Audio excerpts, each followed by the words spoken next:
إن الله وملائكته يصلون على النبي يا أيها الذين آمنوا صلوا عليه وسلموا تسليما.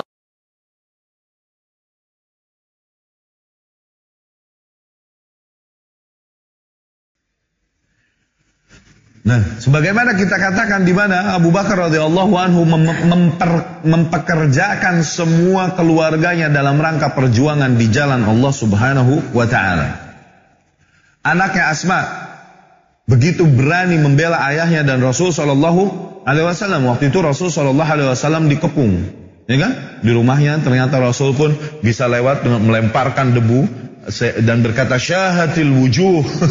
Akhirnya mereka tidak melihat Rasul sallallahu alaihi wasallam lewat di depan mereka, kemudian menghampiri Abu Bakar dan langsung pergi. Ketika mereka mendobrak pintu Rasul sallallahu alaihi wasallam, ternyata tidaklah mereka temukan kecuali Ali bin Abi Thalib yang sedang tidur di kasurnya Rasul menggunakan selimutnya Rasul sallallahu alaihi wasallam. Ali pun dipukuli dan ditahan oleh kaum Quraisy ketika itu.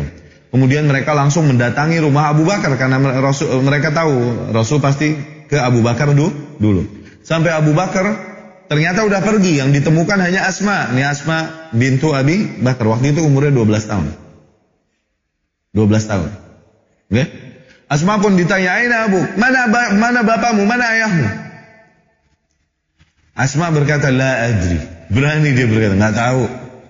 Berani berkata demikian. Abu Jahal pun menamparnya di muka sehingga terjatuh dia. Ditabok sampai jatuh. Kemudian dia mengatakan perkataan yang luar biasa menghajar hati mereka. Dia berkata, "Awalamma lam taqdiru 'ala ar-rijal tadribun nisa." Apakah ketika kalian tak mampu melawan lelakinya kemudian kalian memukuli wanitanya? Ya, 12 tahun otaknya udah nyampe sini. 12 tahun nih otaknya udah nyampe sini. Dan 12 tahun di kita umur berapa? Kelas 6 SD itu ya. Kelas 6 SD, kelas 1 SMP ya. Udah sampai situ belum otaknya. Yang didik Abu Bakar. Okay. Dan pada saat itu dia udah hamil 9 bulan. Sehingga ketika Abu Bakar radhiyallahu anhu di puncak, di gua, ngumpet. Nah Asma ini bolak-balik, dia bawa makanan kepada Abu Bakar dan Rasul sallallahu alaihi wasallam, dan dia menyobek sabuknya ini dibelah jadi 2, satu dipakai, satu untuk mengikat makanan. Makanya julukannya Dzatun Nitaqain. Dia naik puncak ini dan dia lagi hamil 9 bulan, hamil Abdullah ibnu Zubair. Asma ini istrinya Zubair bin Awam. Akhirnya Abdullah ibnu Zubair awwalu mauludin fil Islam, bayi pertama yang lahir di Islam. Ya? Begitupun penggembala kambingnya Amir ibnu Fuhairah. Biasa dia menggembala kambing, mendekati kelompok-kelompok kaum Quraisy dan mendengar kabar, mencuri-curi kabar. Di malam hari menghampiri Abu Bakar radhiyallahu anhu bersama Rasul menyampaikan kabar tersebut. Begitupun anaknya Abdullah. Biasa bermalam bergadang bersama Rasul dan Abu Bakar di gua. Nanti dekat lagi subuh dia pulang ke Mekah dan kemudian bergabung dengan Quraisy dan mendengar kabar-kabar yang terjadi di antara mereka. Malamnya balik lagi ke sana menyampaikan kabarnya. Oke? Semuanya disampaikan. Yani semua keluarganya digunakan untuk dalam perjuangan dakwah. Kecuali satu anaknya yang masih berada di barisan kaum musyrikin. Namanya Abdurrahman ibnu Abi Bakar. Ibnu Sirin rahimahullah ini menceritakan waktu perang Badr,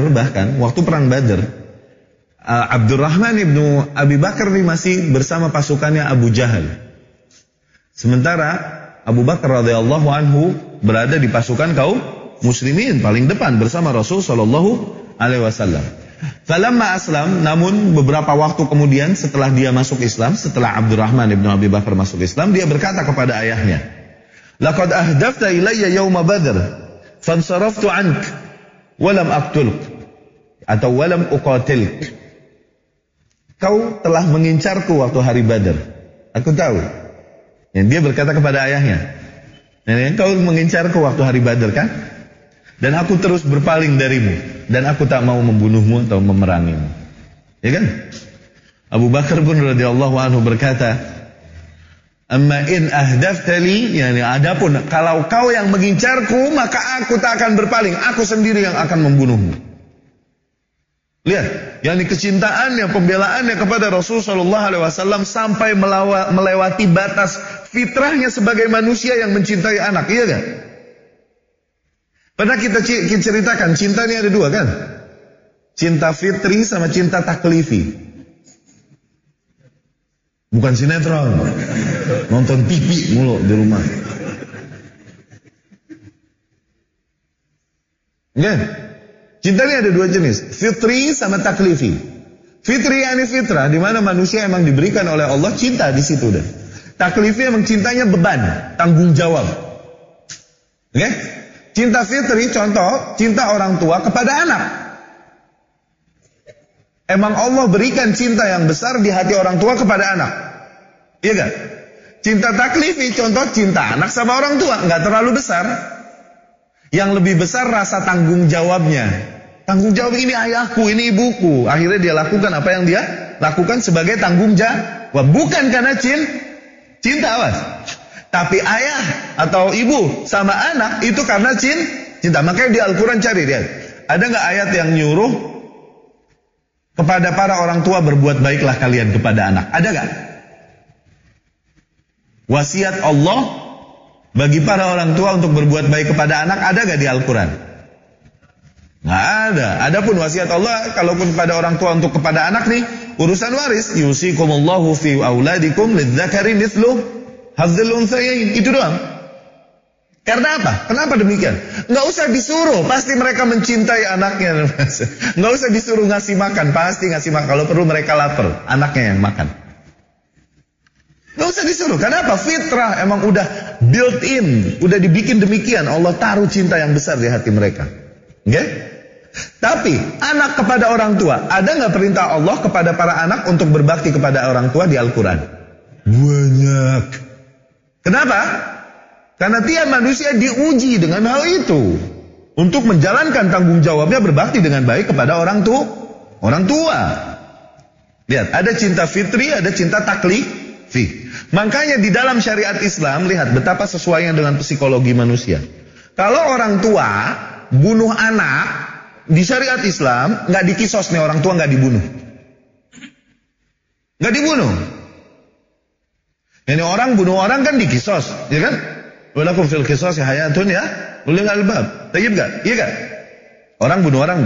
Tapi kalau yang membunuh orang tua, dia bunuh anaknya, ini orang tua nggak dibunuh. Di dalam syariat Islam. Kenapa? Jawabannya yang pertama, ada dua kemungkinan. Satu kemungkinan yang paling besar. Yaitu apa? Yaitu nih orang tua udah gila. Kok bisa-bisanya dia sampai membunuh anaknya, padahal fitrah dia Allah kasih cinta yang besar kepada anaknya. Kok bisa sampai hati dia membunuh anaknya? Maka jawabannya satu, dia udah gila, udah terjauhkan dari fitrahnya. Orang gila nggak kena hukum, yang ada di terapi. Makanya orang tua nggak dikisos. Ini jawaban pertama. Jawaban kedua, yang ini udah hampir nggak mungkin di masa kini. Dikarenakan keimanan yang begitu tinggi, dia membunuh anaknya. Contohnya, siapa? Ibrahim alaihissalam, ketika Allah perintahkan untuk menyembelih anaknya, dia siap. Abu Bakar yang siap membunuh anaknya ketika memerangi Allah dan Rasulnya. Ya, ajib. Ya, Abdurrahman ibn Abu Bakar bilang, kalau ente yang ngincer anak nggak ngeles. Aku bunuh engkau dulu. Tayyib.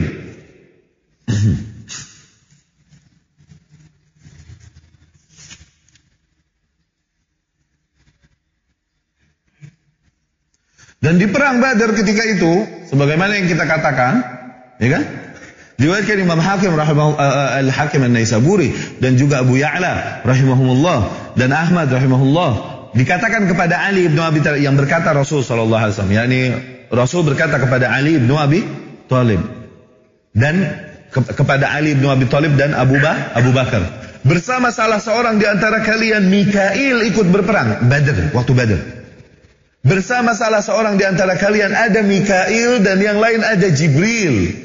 Dan Israfil, malakun azim, malaikat yang sangat besar, agung, yashhad al-qital, datang ikut menyaksikan peperangan Badr.